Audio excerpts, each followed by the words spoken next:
What's up, guys? It's me, Osaki Simback. Welcome back to COT Farm.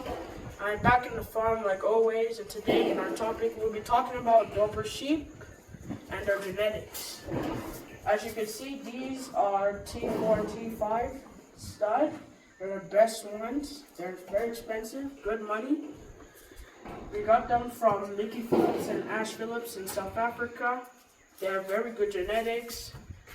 They are healthy, growing well, big, and as you can see, the little one is around here, hiding.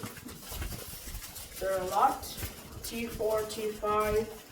T5 is the best one, excellent in Dorper sheep. Mons, what do you have to say about the Dorper sheep?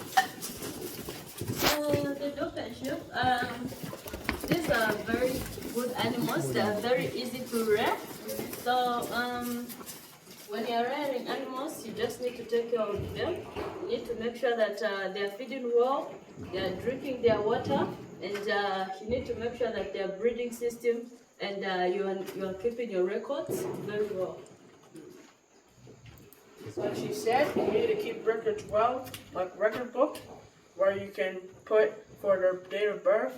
Let's say, a Dorper sheep is born today.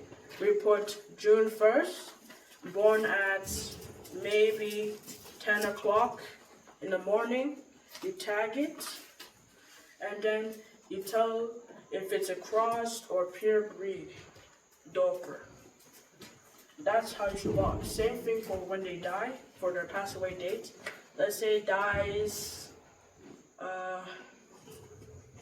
May 25th, 2035 at 6 p.m. And you see if it was, what the tag number, and if it was pure or cross.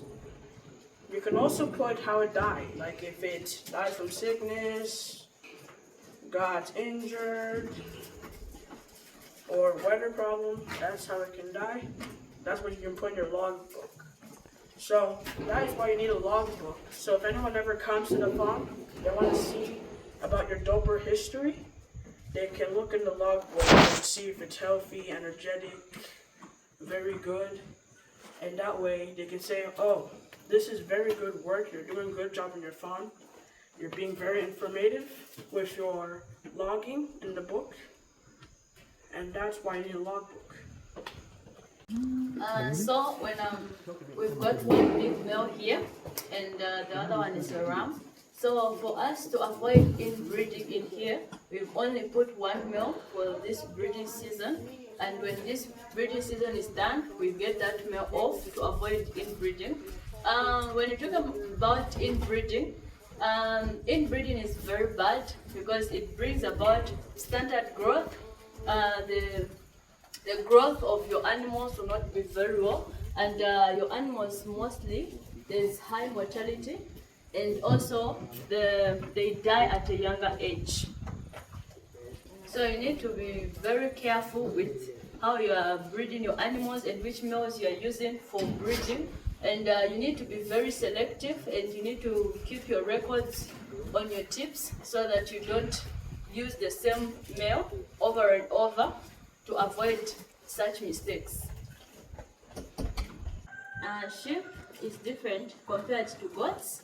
So sheep are grazers, and then goats are browsers.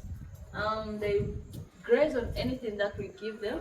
Like for us here, we mostly give them supplemental foods such as pellets, maize stalk. We've also planted some grass for them. We've got lucerne, bracharia. We've planted lab for them just to supplement their feed after they are grazing outside. So we also make sure that we clean up the place here, and we put plenty water to help them as they feed on as they graze on different food. Rearing animals is very easy. You need to take care of your animals very well in order to develop Keeping animals and keeping humans is just the same. So you need to make sure that your sanitation is clean, your feeding place is clean, and you have food bath to avoid diseases from different areas. And also you have to make sure that you have plenty food for your animals in order for them to gain more weight and in order for you to make a lot of profit.